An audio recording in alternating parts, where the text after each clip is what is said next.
Volleyball. So what is volleyball? Volleyball is a game played by two teams, usually of six players, on a side, in which the players use their hands to bat a ball back and forth over a high net, trying to make the ball touch the court within the opponent's playing area before it can be. So moving forward, the Philippine volleyball history dates back to 1910 during the American colonization. This sport was introduced by an American man known as Elwood S. Brown. He is renowned as a sports organizer who made a massive contribution promoting sports in the Philippines during the colonial period.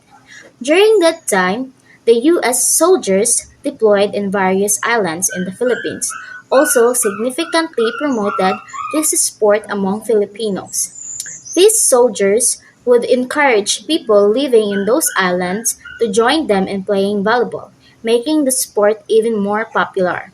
Over time, people in the Philippines started creating volleyball strategies and rules that significantly influence how this sport is played today. One volleyball rule that the Philippines contributed to inventing was the three-hit limit. Back then, Filipino volleyball players of the same team would take turns hitting the ball before sending it over the net to the opposing team. So Americans realized that back then, Filipino volleyball players of the same team would take turns hitting the ball before sending it over the net to the opposing team. Americans realized that this Philippine volleyball strategy would take too much time, which affected the intensity and competitive nature of the game. So they came up with the three-hit limit rule. So this rule states that each volleyball team is allowed to hit the ball a maximum of three times during passing it onto the opposing team during a match. Filipinos also invented the spike and set volleyball strategy. While the sport was still new to the country, Americans noticed that Filipinos would jump really high during a volleyball match and hit the ball downwards over the net into the opposing team's court, making it hard to recover the ball. This led the Americans at the time to name this strategy the spike or the Filipinos bomb. Serving. The serve is the first contact in a volleyball game, and it's an important opportunity to gain an advantage over the opposing team. It is a skill that every player must master, as it is the first move that can give your opponent momentum or your team momentum. Passing, also known as the bump, is used to receive the ball from the opposing team's serve or hit. The goal of passing is to keep the ball in play and set up an offensive play. To pass effectively, the player should get in position, keep their arms straight and feet parallel, extend their knees forward, and make contact with the ball using their forearms. Setting. Setting or overhead passing is the most important step in an offensive play as it determines whether player get to spike or attack. This is normally done by team setter, that is second step in the pass set spike sequence. Attacking. Attacking, also known as hitting, is the final step in a pass set spike sequence and is used to score points. There are a variety of different ways to attack a ball, but the most common and consistently effective way to do is by spiking. Spiking is a combination of jump with powerful arm swing in order to smash the ball into the opponent's side of the court. Blocking. Blocking is a defensive skill used to stop the opponent's team's attack and can also used to potentially score points.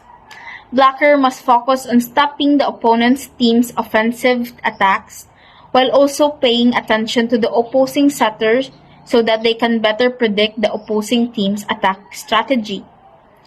It is important for blockers to be able to react to an attack quickly and to be in position before the attack is completed.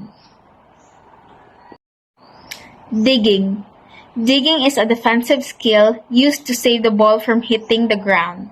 It is often done when the ball does not come directly at the player and a standard underhand pass would be impossible or extremely difficult to get. To get into a digging position, the player must sink their hips low to the floor with their heels raised in order to be light on their feet. They must then stretch out their arms into the underhand pass position. In order to dig for the ball, the player must push off their toes and use their lower body to move their upper body. Player must also be ready to dive for the ball, but that's not often necessary. If you are already positioned to where the ball might be going. And now we're going to talk about the basic volleyball rules. Here are the fundamental must-know rules of a volleyball game. Only 6 players on the floor at any given time. 3 in the front row and 3 in the back row. Points are made on every serve for the winning team or the rally. Rally point scoring. Players may not hit the ball twice in successions. Note, a block is not considered a hit. Ball may be played off the net during a volley and on reserve. A ball hitting a boundary line is in. A ball is out if it's hit an antenne, the floor completely outside court, any of the net or cable outside the antenne, the referee stand or pool, or the ceiling above a non-playable area. It is legal to contact the ball with any part of player's body. It is illegal to hold or throw a ball. A player cannot block or attack a serve from on or inside the 10-foot line. After the serve, front players may switch positions at the net. Matches are made up of sets. The number depends on level of play. In every game, there always be a rule for violations. And now we're going to talk about the violations of the volleyball game. Volleyball rules violations. Committing any of these volleyball rule violations results in point for the opponent. 1. Stepping on or cross the service line when serving, making contact with the ball. 2nd, failure to serve the ball over the net successfully. 3rd, ball handling errors and contacting the ball illegally. Double touching, lifting, carrying, throwing, and etc. Touching the net with any part of the body while the ball is in play. Blocking a ball coming from the opponent's court and contacting the ball when reaching over the net if your opponent has not used about 3 contacts and has a player there to make a play on. Attacking a ball coming from the opponent's court and contacting the ball when reaching over the net when the ball has not yet broken the vertical plane of the net. Crossing the court center line with any part of your body, with the exemptions of hand or foot.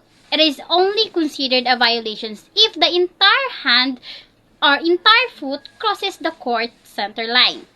Serving out of rotations or out or order. Back row player blocking. Deflecting a ball coming from the opponent. When at the moment of contact, the back row player is near the net and has part of their body above the top of the net, this is an illegal block. Lastly, the back row player attacking a ball inside the front zone, the area inside the 3 foot line. When at the moment of contact, the ball is completely above the net. This is an illegal attack. And that's all the basic volleyball rules and violations. Volleyball balls. Volleyballs differ greatly depending on whether they will be used indoor or outdoor. while indoor volleyballs are molded together. Outdoor volleyballs are staged. Typically, indoor volleyballs are made from leather, whereas outdoor balls will usually be made a composite material that is resistant to water. Volleyball shorts need to be supremacy comfortable and allow you to move freely and without restriction. Super stretchable material that is perfect for your shorts. And you may also wish you look for shorts that have moisture wicking materials to keep you dry throughout the game. Volleyball t-shirt. Volleyball t-shirt depending on whether you are playing indoor or outdoor and what the weather is like when you are playing. You can option for the classic sleeveless athlete's t-shirt or choose a long sleeve sports shirts. Whether sleeves or sleeveless, volleyball t-shirts usually have a number on both the front and back and carry your name, teams, and logo too. Volleyball shoes. Volleyball shoes have a gum rubber sole and design for the lateral movement that the sports require. The middle of the sole is usually made of foam, while the back is more likely to be made from mesh or nylon. Those playing recreationally, a normal tennis trainer may well be sufficient, but if you are playing more seriously, you will be certainly benefit from wearing specially designed volleyball shoes for men and women. Volleyball braces, sleeves, and pads. Knee pads are the most important protection for volleyball player. With many low balls being hit, you will need to knee to reach them. Bursting and floorboards can be common. Volleyball net and pole. An official volleyball net will measure 32 feet long by 39 inches tall. For men volleyballs, it will be suspended 8 feet off the ground, while the women, it will be 7 feet and 4 inches. Volleyball penalty cards. Volleyball use yellow and red cards to warn player of bad conduct without a penalty being enforced. Continual misconduct will lead to a red card and a sanction being applied. This may be for their team to lose the point or to lose service if they have possession. If the referee holds up both the red and yellow card, then this is a dismissal and the player must leave the court for the rest of the set.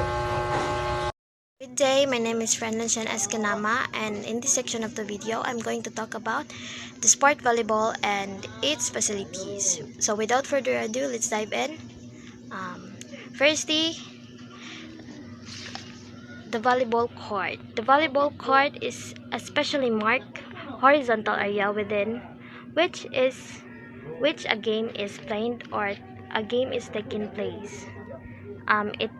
It is typically 18-meter long with a 9-meter width and is surrounded by a 3-meter long free zone on all sides. So,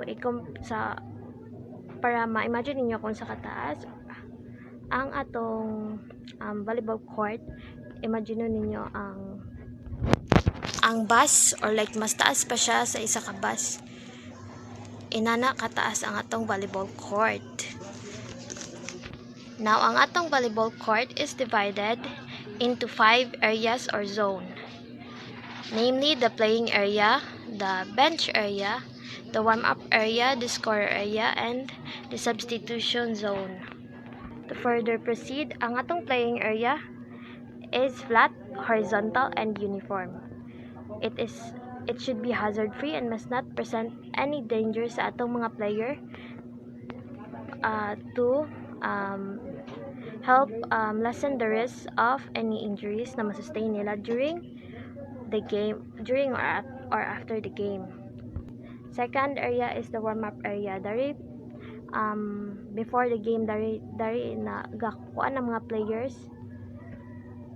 Dari gani ang mga players to perform light exercises to condition their bodies before the game. Second is the bench area. Dari naka-place or muna siya ang designated place sa mga team players, sa mga coach o sa mga benchers pa during the game. Dari sila ga-design. Atong fourth area is the scorer and the substitute zone. Usually kanina na mga area or zone is tapad lang. So ang nakadepende pod ang kanina zone sa kadako sa atong court, kay extension naman ni sila sa atong volleyball court or like sa atong playing area. Now atong playing area is further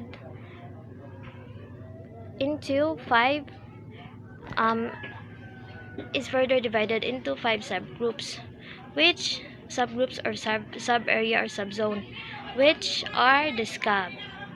S stands for service line, C stands for center line, A stands for attack line, and B stands for the boundary line. Each of which has a 5 centimeter wide and colored in light colored but in different color pod. Like ang isa orange, ang isa pod light orange.